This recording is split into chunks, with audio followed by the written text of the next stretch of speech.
Vaishnavabhyascha kripa Vanchakalpatarubhyascha kripa sindhubhaivacha patitanam pavanebhyo Vaishnavabhyo namo namaha. Hare Krishna.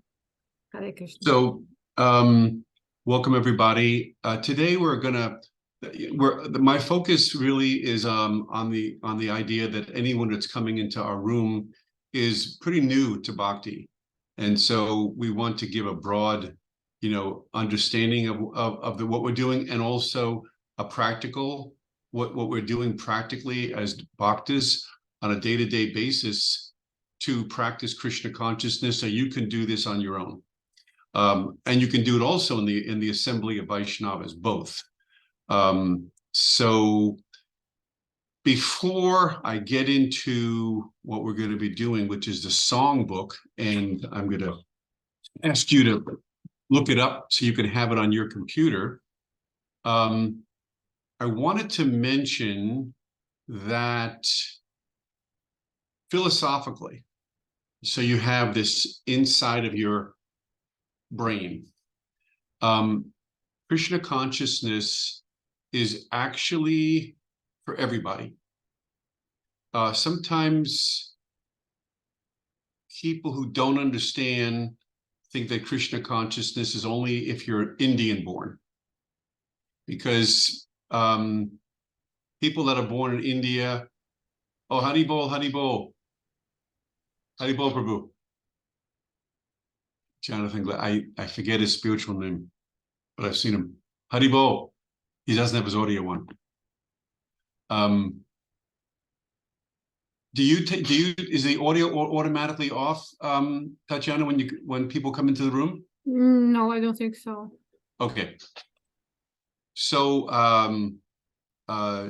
sometimes there's a misunderstanding definitely about the practice of Krishna consciousness.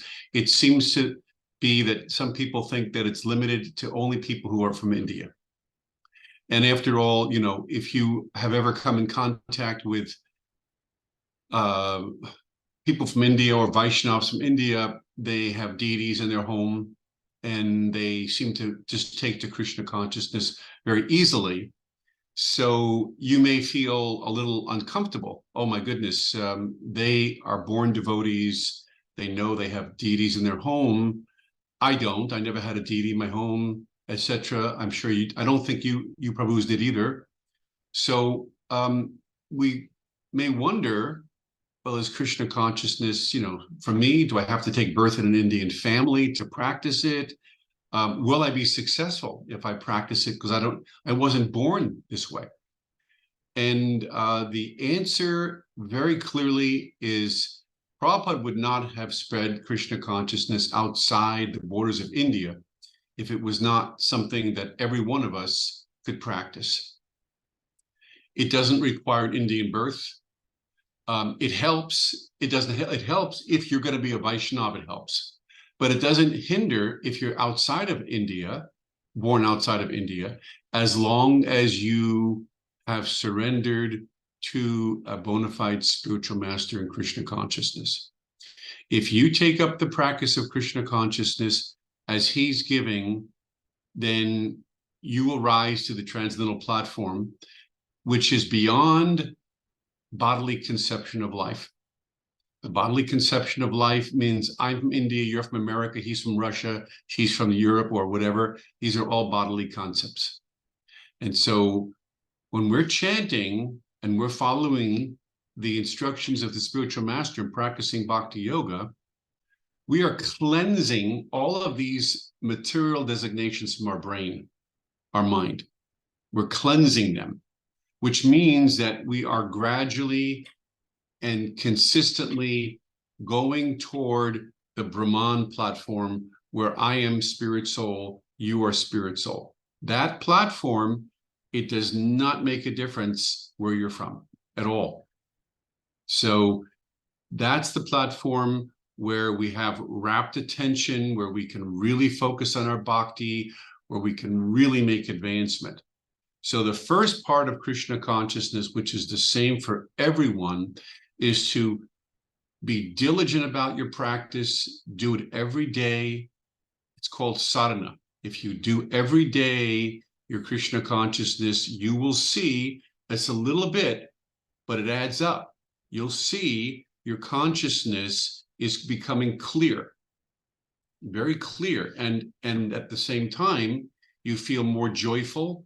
You feel a certain sense of happiness, not just temporary or maybe, like ordinary material happiness. You feel this steady sense of happiness. And until you rise to the platform of the soul level, which is the Brahman level. So at that stage, you become, your Krishna consciousness takes a new turn. It becomes very, very deep, very deep. So I'm just giving a little bit of a roadmap here. So we have an understanding, you have an understanding of what you can expect going forward. So the most important thing is the sadhana. And that's why today we're going to go over some of the Vaishnava songs and some of the basics in Bhakti Yoga. Okay, and you can ask questions along the way. You can take notes. You can go to the websites and so forth that I'm going to recommend. And these are the small things. Now, I don't have everything down here on my screen share today. So some of the things I'm just going to mention. And then if you have any questions, definitely want to ask them, because I consider both anyone coming into the room like a new bhakta. If you were to go live into the ashram at a temple, you would be a new bhakta or new bhaktin, like woman bhaktin, male bhakta. So you'd be a new bhakta, same. And so you would want to learn all these things anyhow. Now, even if you're not living in the temple, you should still learn these. And then you can apply these at your home. And this is how you will become Krishna conscious. For instance, if you come to a program, or if you want to put on your home, or if you just want to learn, we have something called Tlock. T-I-L-A-K, Tlock. So you can actually see Prabhupada putting Tlock on. Each time you put on Tlock, you say a prayer, one of the names of the Lord. Now, Tlock is not just for the forehead. And there's different types of Tlock. So let's talk about Tlock for a second, because it's beautiful. First of all, Tlock is a way of adorning the body as a temple of God. And when you put on Tlock, full Tlock, if you just put on the forehead, that's partial Tlock. If you put on full Tlock, it goes on the forehead, 2 parts of the arm, it goes on the abdomen, and it goes up here as well, and it goes on the back, both top and bottom. I think that's 2, 4, 6, 7. I think it's 9 places. And each time you put on the Tlock, there's a different name of God that you say. So the most common, a lot of times you may not be able to, or you may not have the time necessarily to put on all the full body Tlock. So you at least want to put on the forehead Tlock. And again, you could read how to do it. But let me tell you the name of the prayer, or the name of the God. It goes on for the forehead Tlock. It's Shri Keshavaya Namaha. So when I put on my Tlock, I go Shri Keshavaya Namaha. Now, what is Tlock? Tlock is made of Gopi Chandan. Gopi Chandan is the earth from Vrindavan. It's the mud, it's the clay. And if you ever get Tlock from the ISKCON store, it's actually Gopi Chandan. Gopi Chandan is the dust, basically, of what the gopis are stepping on the Vrindavan clay. They're walking. It's the footsteps of the gopis. It's the gopis' dust. Gopi Chandan. Chandan means clay. So you get these sticks of dried chandan, and you'll put a little water in your hand, a little bit of water, and then you'll put the chandan in there, so it makes like a little bit of a I wouldn't say mud, but a loose consistency. And you'll get used to how to do it. You'll learn how to do it. So the consistency is moist enough that you can take your finger and put it on and put it through here and collect enough into your finger that you can apply it here and here. So this chandan that we're putting on this way signifies that we are Vaishnava devotees of Radha and Krishna. There are other types of chandan or other types of tilak, not chandan, but tilak. And if you go to the Sri Sampradaya, they have tilak that is in the middle and also here and here. And that signifies Vishnu. They put the tilak here, and the same on their body, like three places. And that signifies Vishnu, because they worship Lord Vishnu and Lord Narayan in the Sri Sampradaya. Okay, when I say Sri, I mean Vaishnava, the Vaishnavas who are not Gaudiya Vaishnavas or not worshiping Krishna, they're worshiping Narayan. So they have tilak like that, 3 places. And if you look at the Shaivites, those who worship Shiva, they have here 3 places this way, sideways. Ours is this way, up and down, and the Shaivites wear them this way to the side. And that signifies the trident of Lord Shiva, the trident of Lord Shiva. So they're worshiping Shiva.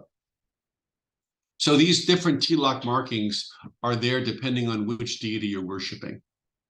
So we want to decorate our body because we're worshiping as Vaishnava devotees of Lord Krishna. So we decorate it with Gopi Chandan because our mission, our desire, our purpose is to focus on the Lord Krishna, his pastimes, his form, his beautiful feet, his lotus feet, his name, form, pastimes, planet, and associates are all the same. Name, form, pastimes, planet, associates are all the same. They're all absolute. Krishna lives on Goloka. His associates, his name, they're all absolute. So all Krishna. So we want to remember Krishna all the time. That's the purpose of our bhakti. How we can develop a taste for remembering Krishna all the time.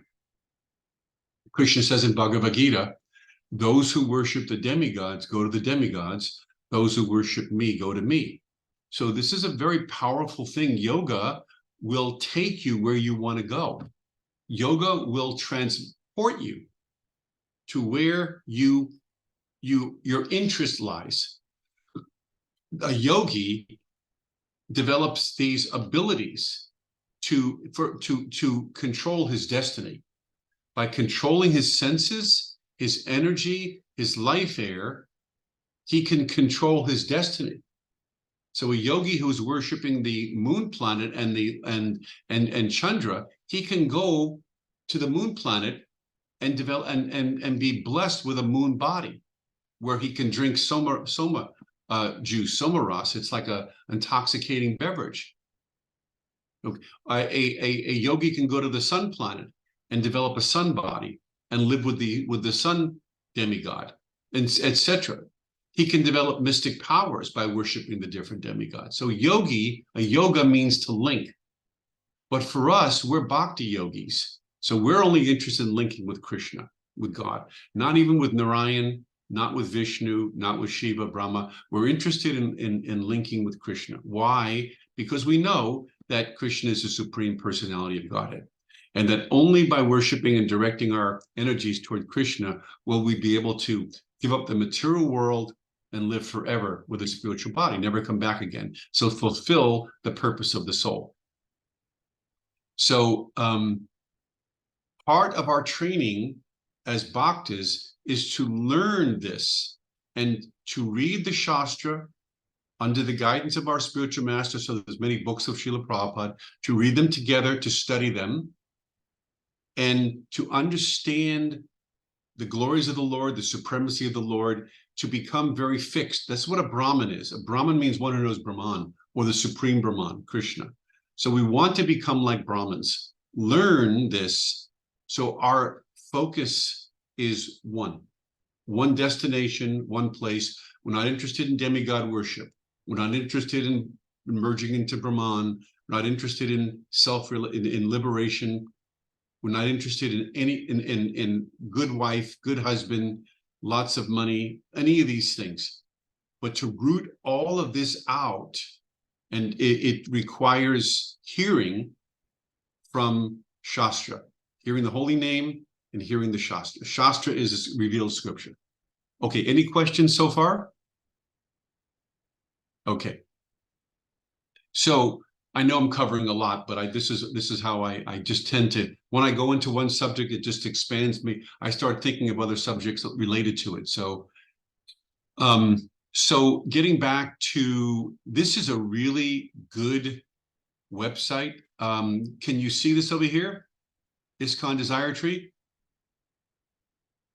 Can you see this on my shared screen? We just seeing your emails. I'll just email. Oh, you're seeing my email. I'm sorry. Okay, I'll change that. Hold it. Okay, one second.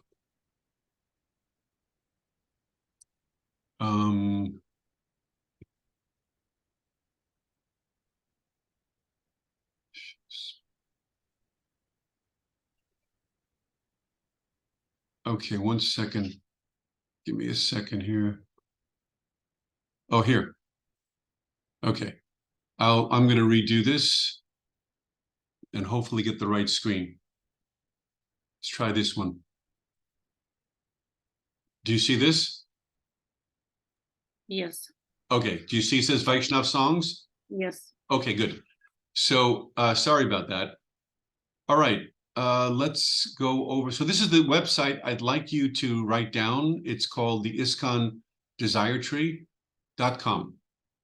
A lot of good info, a lot of good things there. There's a lot of ebooks. There's a lot of song books, the Vaishnava song book, which we're gonna talk about that. What you definitely want to do is learn all the basic things about Krishna consciousness, the different prayers. So let me see if I can get rid of this over here. And I wanted to go here. I'll come back to this. Vishnu songs, let me see.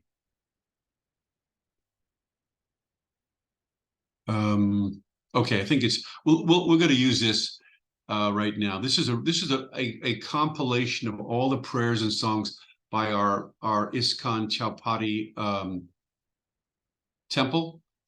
And so we start here with what's called the pranam mantras. I'll make it bigger.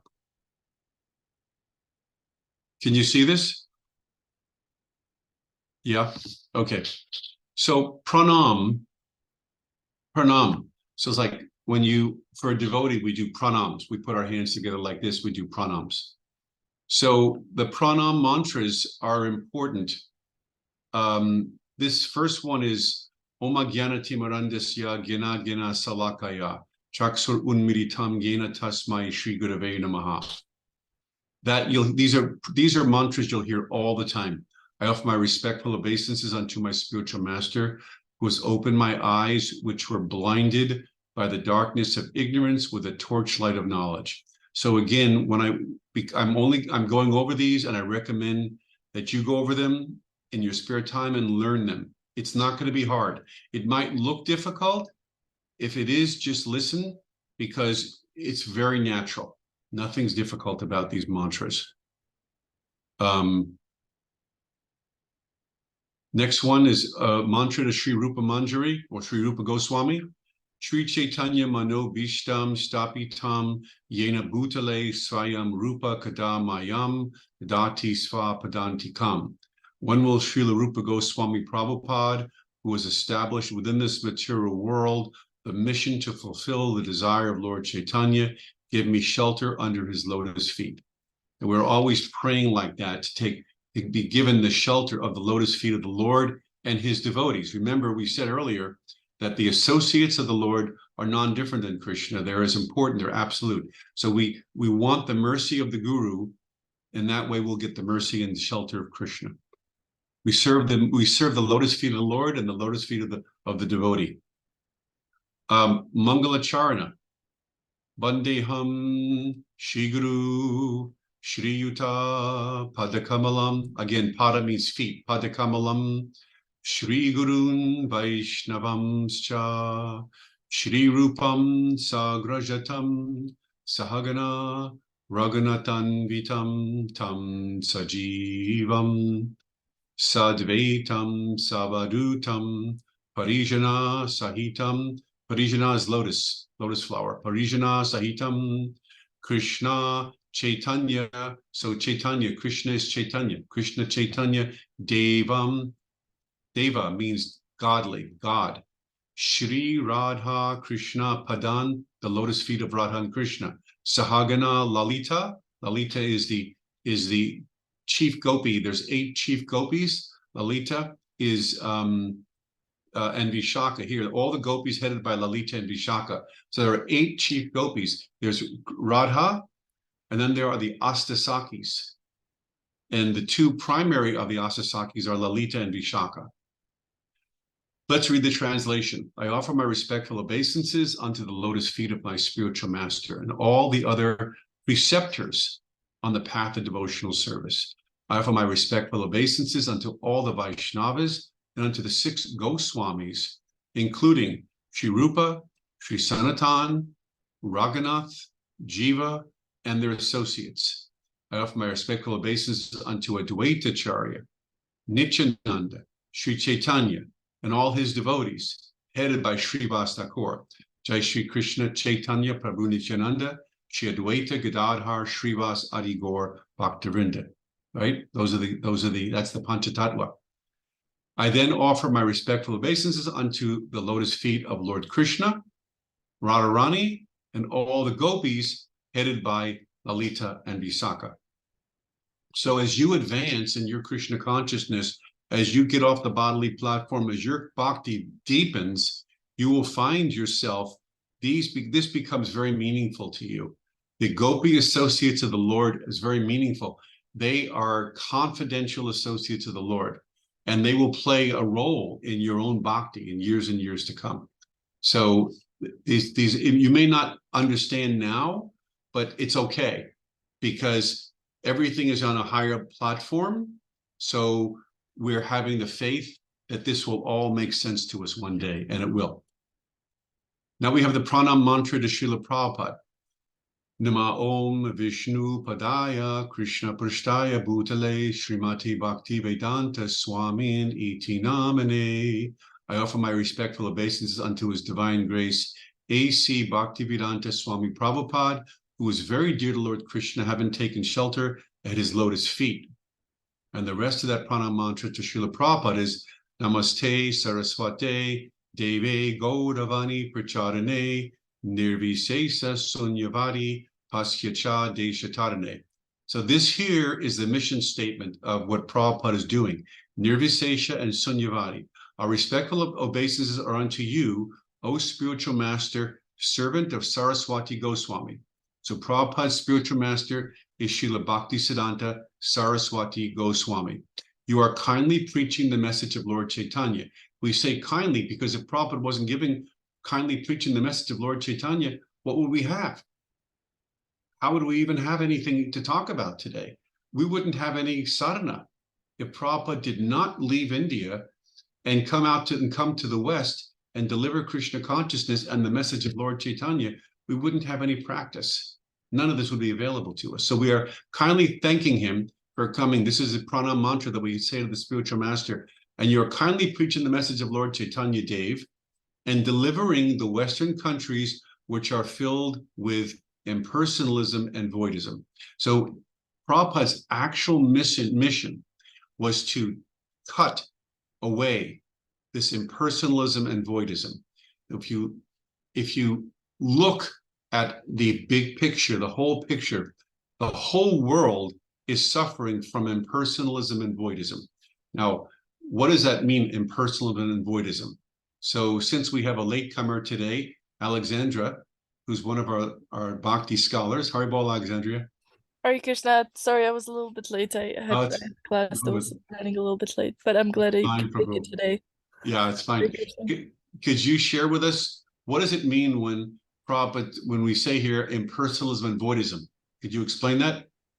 Sure, I can try my best. So impersonalism and voidism implies that there is a one person and two person, and that this one person isn't necessarily speaking directly to this person, but kind of is beating around the bush and not taking things literally and getting to the point, and kind of taking things on a broad level versus honing in and looking at the facts. Like, for example, when somebody's like, oh, I'm feeling very sad, somebody can say, oh, well, feel better, and then leaves, versus like somebody says, I feel sad, and then that person can take it on a personal level and sit with the person and spend time with them so they don't feel lonely, which is one of the things that makes you feel sad. So taking things to a personal level and kind of hearing the needs of the other person, instead of just disregarding it and going broadly. Okay, that's good. That, that is definitely the psychological aspect of in being impersonal. However, in this particular pranam mantra, there's a little bit of a different meaning. And I want to share that. Impersonalism here is where people who are trying to understand God only see God from an impersonal or formless position. So God has no form. So in general, in the Kali Yuga, everyone believes that God is formless. No one really knows what God is. People think that God's everything, everywhere. He's if there's a God at all, but no one really understands or believes that God's a person. The only people on earth that really believe God's a person or transcendental person would be the Vaishnavas. And there are two types, as we talked about earlier, those worshiping Lord Narayan and those that are worshiping Lord Krishna. Both the same. We won't go into that point right this moment. But we are personalists. So personalism is where you're worshiping God with the form, and his form is transcendental and absolute. Impersonalists don't believe in the form of God. They only believe in the all-pervading aspect, the formless aspect, or another way we say it is the nirguna aspect. Nirguna means the absolute formless God with no qualities. It's just Brahman. It's like all-pervasive spiritual energy with no qualities. Nothing, no beauty, no lack of beauty, no duality, just everything. And this is the common goal of persons today who don't understand personalism. They have this idea that impersonalism is the goal. I'm one, I'm you, you're me, we're all one. You're no different than I am. And I'm not sure if you've heard this before from other people, or that maybe you believe this, but this is impersonalism. So Prabhupada is giving us an alternative to this thinking. And also Voidism. Voidists are commonly associated with Buddhists. Buddhists tend to believe that everything is void. It's all void. There's nothing, nihilism.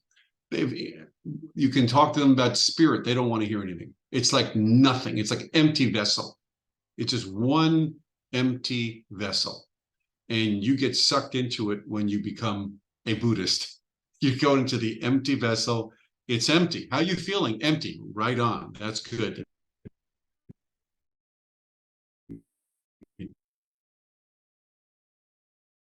It's empty. And then after Buddhism, oops. Can you hear me okay? Can you hear me?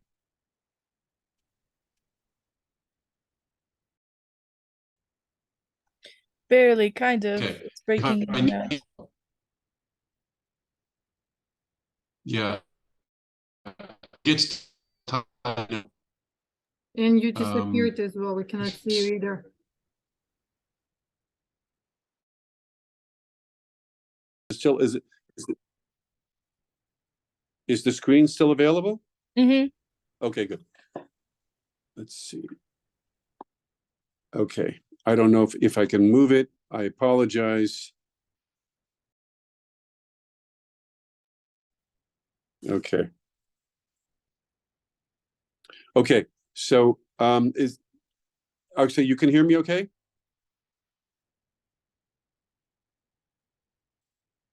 Can you hear me okay? Yes, we can hear you well and can see you. Okay. So let's see. I don't know if I'll be able to share my screen with you. Is it moving for you right now or not? No. Yeah. We only have you on the phone. Okay. One of us, I have my laptop open. I can pull it up on my laptop and share my screen. Yeah. Okay, that'd be great. So that's if you can do it, that's the Vaishnava songbook. Okay. And so Page 6. Huh? Page 6. Yeah. Okay. Yeah, really good. Tell me if you're there. Sure. Right, I'm here sharing my screen now. Okay, good. Tell me, can everybody see? Can you guys see it? Not yet. Yes. Yes. Yeah. Okay. Okay, great. Thank you so much for that. Mhm. So we just finished the pranam mantra to Srila Prabhupada. Again, you want to learn this mantra. Really easy, but repeat it. If you have any trouble, you can listen to it online. But this is very important to learn Srila Prabhupada's pranam mantra. So any questions so far? Okay, no questions. So I have yes. a question, sorry. Yeah. Regarding Voidism and nihilism, is it part of Buddhism or it's some separate, like they have Lamaism, and in Lamaism, which is Buddhism branch, they actually try to, it's similar idea of service, but to Buddha. And nihilism and voidism, is it also branch of Buddhism, or this is the standard? And impersonalism is different from nihilism and avoidance, right? But it's they are all Buddhist, like taste of Buddhism. Do I understand it correctly? The Buddhism is voidism. After Buddha was actually an incarnation. He was a plenary expansion of Krishna. His purpose in coming was to get people to stop eating meat. Actually, so he had this thing called ahimsa. Ahimsa means nonviolence. Unfortunately, nowadays people say that they're Buddhists, but they eat meat. But the original purpose of Buddha was to teach people not to eat meat. Ahimsa, no violence. So he's raising people's consciousness. But after Lord Buddha, but Buddhism had no reference to the Vedas. They didn't even read the Vedas. So after Lord Buddha, Shankaracharya, who was an incarnation of Lord Shiva, he came and he taught the Vedas. But he taught the Vedas from an impersonal aspect.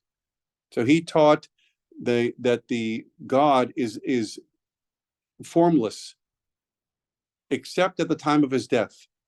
He was very popular, very powerful, but he brought the Vedas back in where Buddha did not.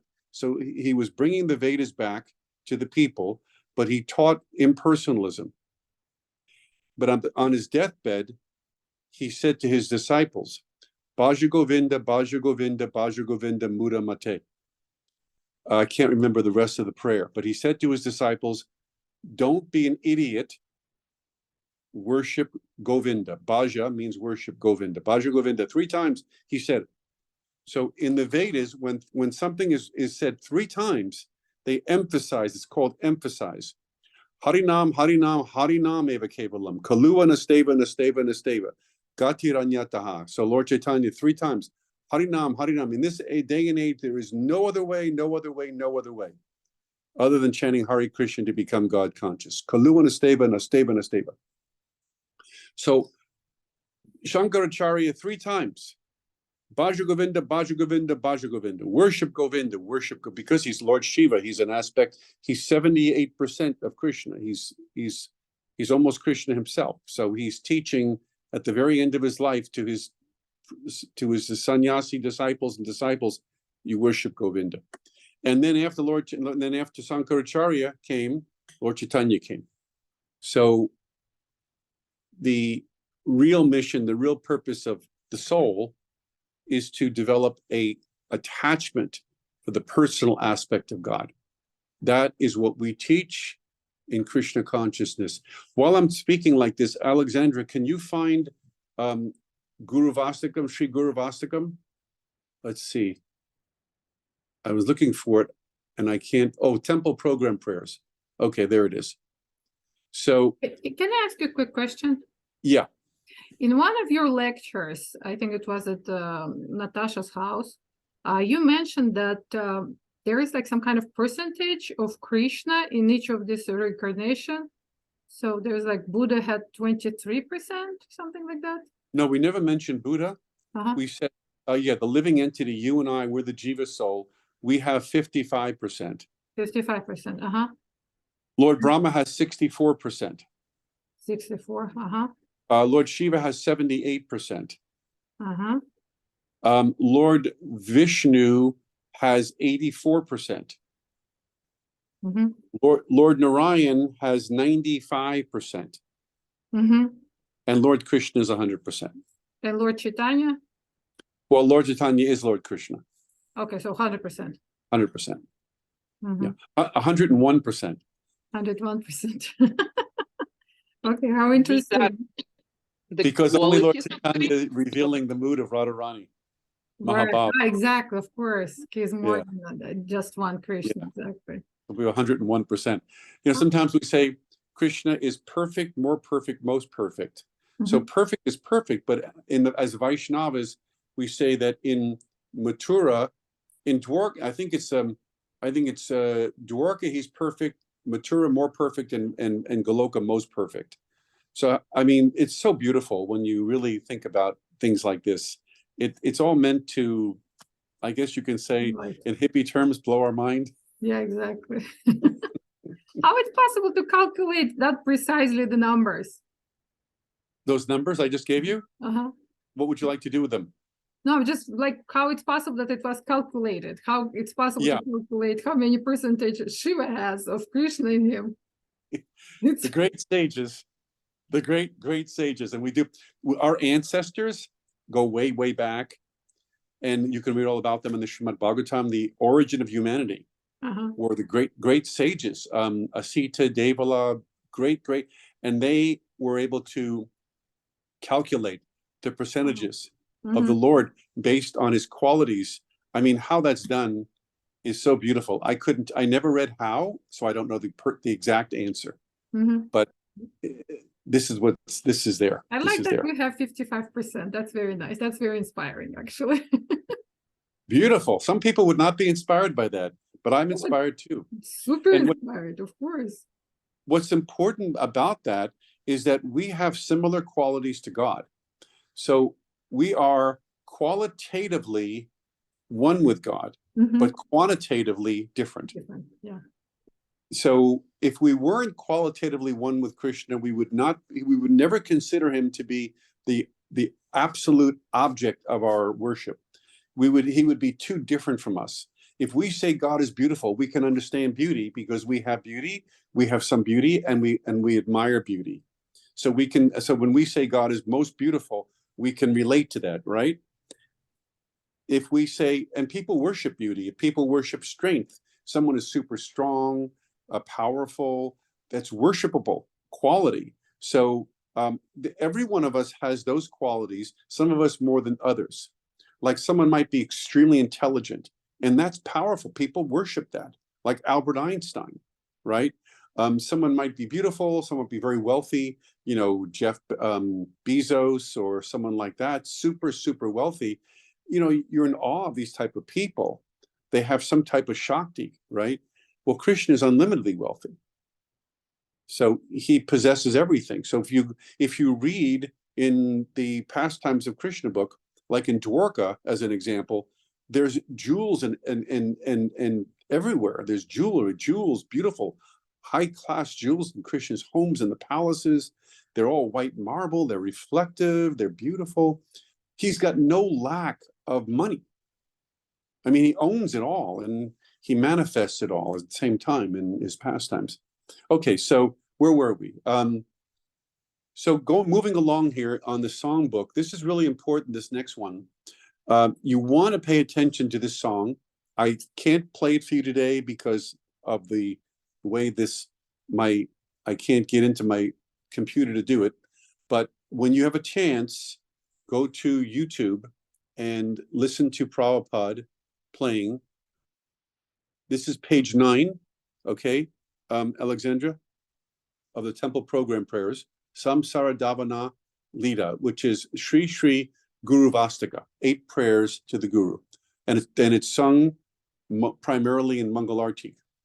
This was written by Vishwanath Chakravarti Thakur, who is not a contemporary of Lord Chaitanya, but he came, I think about 100 years after Lord Chaitanya. And he wrote this beautiful song. So I'm going to go ahead and just read it, and then we can actually go over some of the verses. You might have heard, I'll sing the first verse because I think I want to remind you all, I'm sure you've heard this before. Samsara dava nada lida loka Chanaya karunya ganaganatvam Praptasya kalyana gunana vasya vande Guru Shri Charanara-vindam. That prayer, that first verse gets repeated after each other verse. So when you're in the temple, you'll hear this. If you go to Mangalarti, this is very, very important prayer. Mahaprabho Kirtanani Chagita Vaditra Majan Manaso Rasina Romancha Kampa Srutaranga Bajo Vande Guru Shri Charanara-vindam. Let me just tell you what the Vande means, that last line.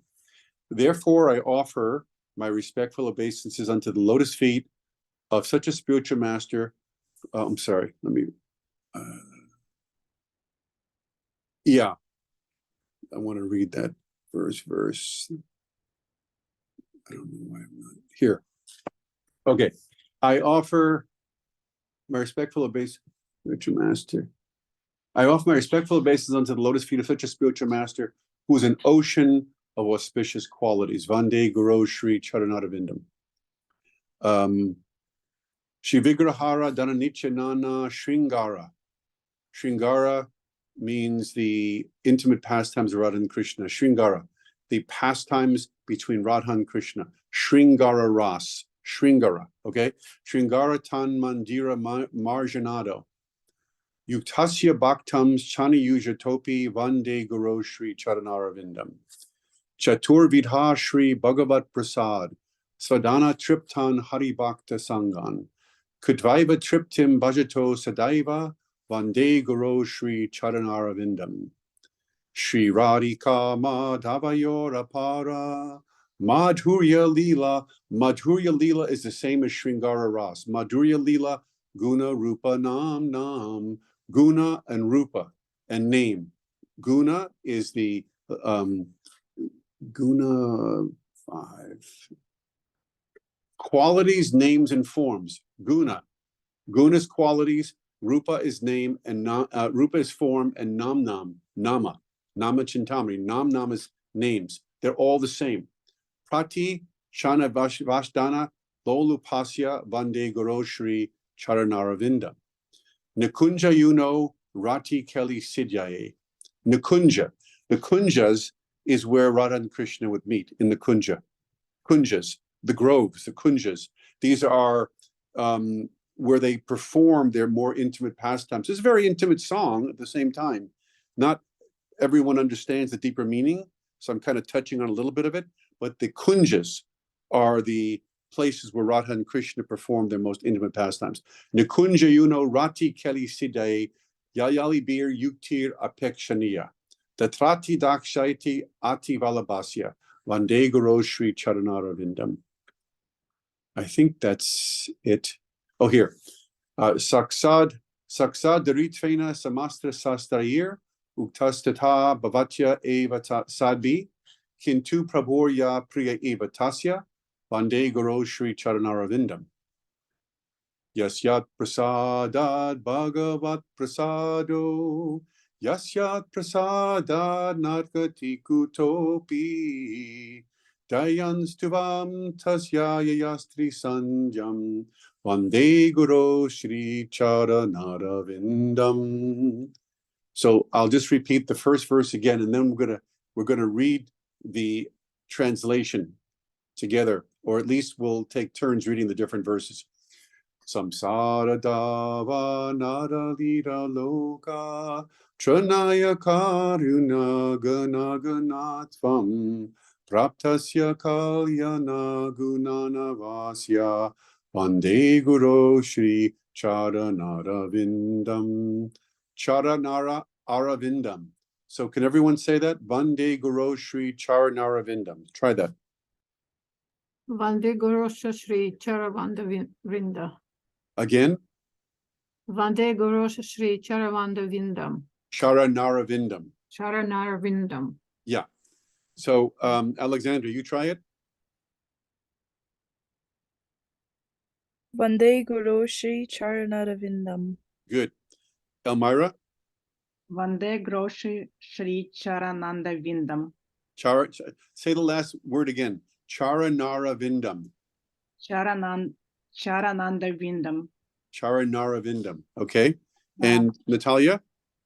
Vande Guru Shri Charanara-vindam. Right. Charanara-vindam. Very good. So, this is a really important prayer. And Mangalartik is done in the early morning. It's called the Brahma Murta hours. It's a very auspicious time of day. We see the deities, and it's easy to focus your mind. And when these prayers are chanted in the early morning, they, after a while, day after day, year after year, they really have a strong impression. The word in Sanskrit is samskara. So these are impressions on your heart. So this is what we want. We want transcendental impressions on our heart. So that's why we chant these prayers, why we do everything that we do in Bhakti Yoga, because we want transcendental impressions on our heart, as opposed to material impressions. So material impressions come from sense gratification. Years and years and lifetimes of sense gratification, chasing after sense gratification, all of those are material impressions. That's karma. So when you substitute mundane impressions for transcendental impressions, that's how the heart becomes spiritualized. Does everyone understand that point? Does it make sense? Yeah? Okay. And so the more we get into this mood and we read, so if you read, I'm gonna let you read these verses on your own. They're absolutely sensationally beautiful. Okay, and they'll put you into this beautiful mood of the spiritual master, Radha Krishna, service to the Guru, service to Radha and Krishna. We are bhaktas. Bhaktas means service. We don't want to just serve our senses. We don't just want to serve the whims of our mind. We don't just want to serve the whims of others. We want to control our senses, control our mind, and get to the platform of serving the senses of Krishna. That's the goal of bhakti, to render service to the Lord. Rishikesh, another name for Krishna, Rishikesh, he who controls the senses. Rishikesh. So we want Ish, controlling the senses. What is it called when you control your senses? You are known as a Swami. Swami means someone who controls the senses. So animals don't control their senses. They just abide by their senses. Whatever feels good, they do it. If a human being doesn't control his senses, he is what is called a Dvija Pashu, a two-legged animal. If all I'm doing is eating, sleeping, mating, and defending, if that's all I'm concerned with, I am no better than a two-legged animal. We want to control our urges, control our senses, and focus our mind, body, intelligence on Krishna. That's bhakti. That's divine life. That's divine life. Divinity, divine life, spiritual life is where our life force, the Chaitanya. Chaitanya means life force. When the life force and all of the senses in the body are focused on sadhana. So what do we do? How do we perform sadhana? We get up in the morning. We do Mangalarti. We chant these beautiful prayers. Now, why are these prayers being selected for us? Because they will put us in the mood of Goloka Vrindavan. This is the destination. It's specific. We're going to a specific destination. We're developing a specific love, a type of love. What type of love are we developing? A spontaneous love. This spontaneous love that will be aroused in our heart, this is what makes Krishna the 100% of himself, as opposed to any of the other expansions, and including us that we went over earlier today. What makes him 100%, even more than Narayan, is Krishna enjoys spontaneous love with his confidential associates and devotees. This is what we aspire for. Like Leta, Vishaka, the gopis, the cowherd boys, Mother Yashoda, they all have spontaneous love for Krishna. Can anyone explain to me and to explain to everyone, what does it mean to have, what is spontaneous love? I don't expect you to know it. If you want to give it a shot, give it a shot. But we're gonna identify what that means today. It's very important. I think it's unconditional love. You want to expand on that a little bit? Sure, it's something that when you do something for someone without expecting anything in return, and you are so happy and so full with this feeling of giving. I think it's a pretty darn good that's a pretty close explanation. Pretty darn good. Can someone add to that? Can I add? Try to add. Yeah. I'd say like doing something without the ritualistic aspect of it. Beautiful. Beautiful. Can you expand on that a little bit? So like when we're in like the practice stage, we do things in our ritualistic aspect to build up the momentum, and then once that momentum is built up, then things happen spontaneously and we don't have to regulate ourselves and into the ritualistic aspects. It just pops out of our heart. Beautiful. I like that. That's really good too. It's adding to the definition. Natalia or Elmira, either one, could you say? Spontaneous means also, I think it includes aspect of no matter what happening, I love it. It can be not necessary situation that considered beautiful or romantic or like tasteful. It can be some killing demon stuff, bunch of blood like Narasimha, Leela and stuff like that, but it's still spontaneous love. You are not preparing yourself to fall in love. You just, whatever happens, you love it. Okay. Okay. Elmira, what comes to your mind? What do you think? I'm trying. I think spontaneous love for me. I mean, it's a lot was already told, but I think spontaneous love when you feel love to everything and everyone. Okay. Good. So it's really important that we. Prabhu, I'm so sorry to interrupt. There is one more person here with us as well. Maybe he wants to. Oh, okay. Yeah. It's a Prabhu, it's Jason. His name is Jason. Jason, can you hear us?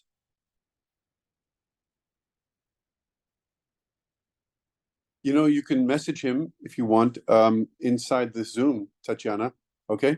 And see if he wants to say something.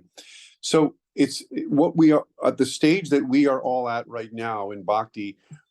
We are not necessarily, you know, we're not on the spontaneous stage, at least I'm not. So what we want to do, though, is understand as close as we can to the definition that Rupa Goswami gave. So that way we have a goal. We have a goal. We want to visualize the goal. We want to understand the goal. Okay, and that's part of what we call Gyan and Vigyan. Gyan, we want to develop the awareness, the knowledge of what is bhakti, what is spontaneous love.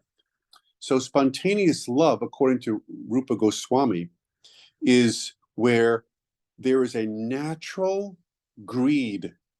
The word greed is lobha. There's a natural greed for wanting to serve Krishna, a natural greed. And that natural greed is such that I want nothing in return for it. I don't want any boons. I don't want a benediction. I don't want something in return. I just want to serve because you, Lord Krishna, are so beautiful. You're so charming. I just want to be able to do something for you. I want to render you service and I want to please you. That's spontaneous love. And the fuller definition is spontaneous love is where there's no, and as Alexandra pointed out, there's no desire for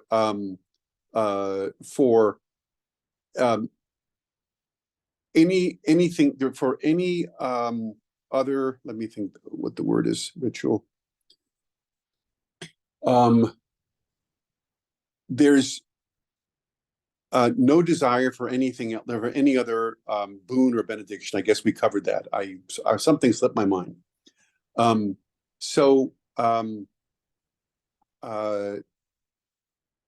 There's two aspects of bhakti. There's Vaidhi Bhakti and there's Raga Nugabhakti.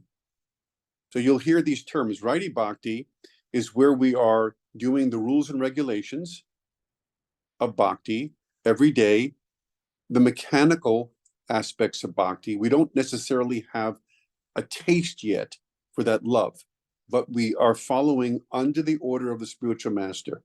Every day we're doing. And then gradually a taste develops.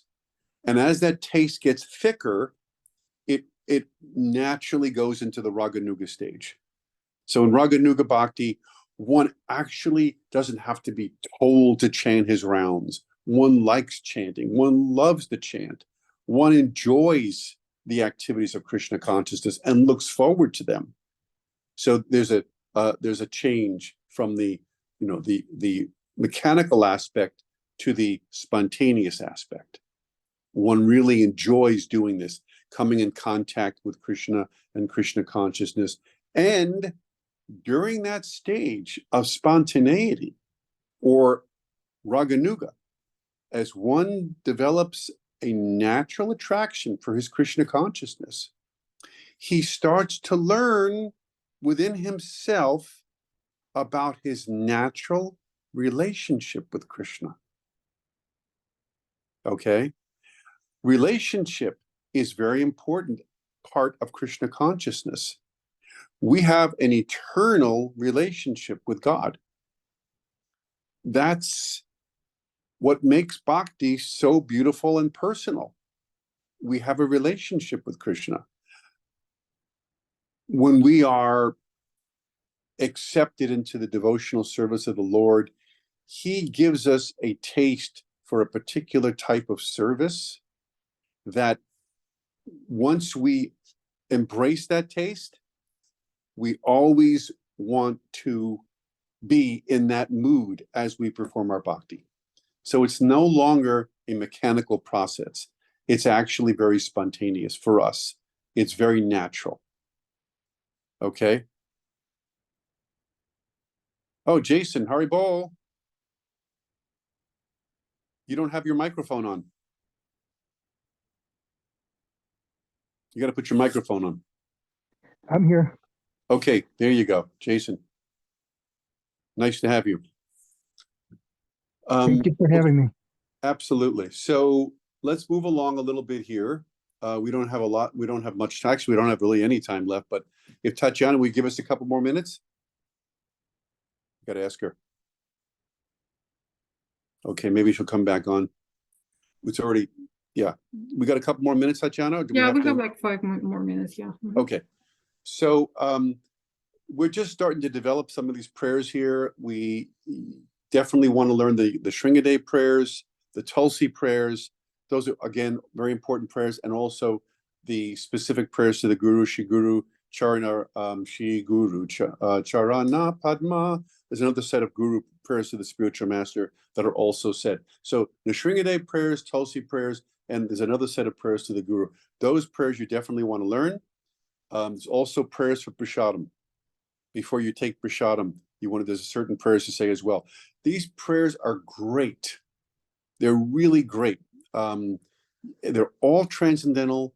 They all will have great significance. They will penetrate your heart. They'll melt your heart.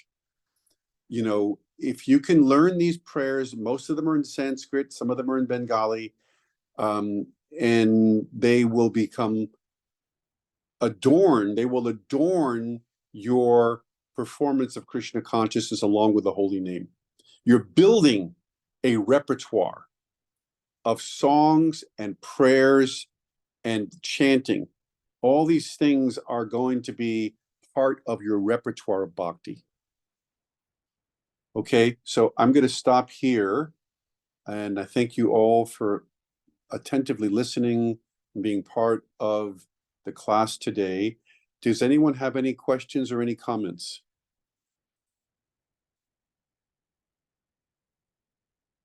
Alexandra, yes, go ahead. I see you raising your hand.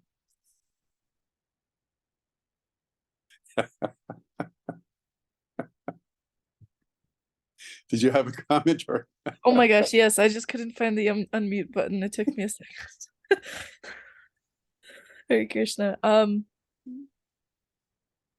Thank you for this class. It was nice to kind of jump back and get the wider reason of why we're doing this and why we're here and why these things are important in spiritual growth and understanding Krishna as the personality, as the supreme personality of Godhead. So these small little things in our daily day-to-day life help us understand this. So thank you for touching base and bringing it back again. Jai.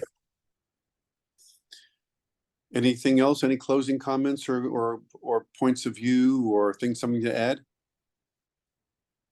We are always looking forward for Wednesdays.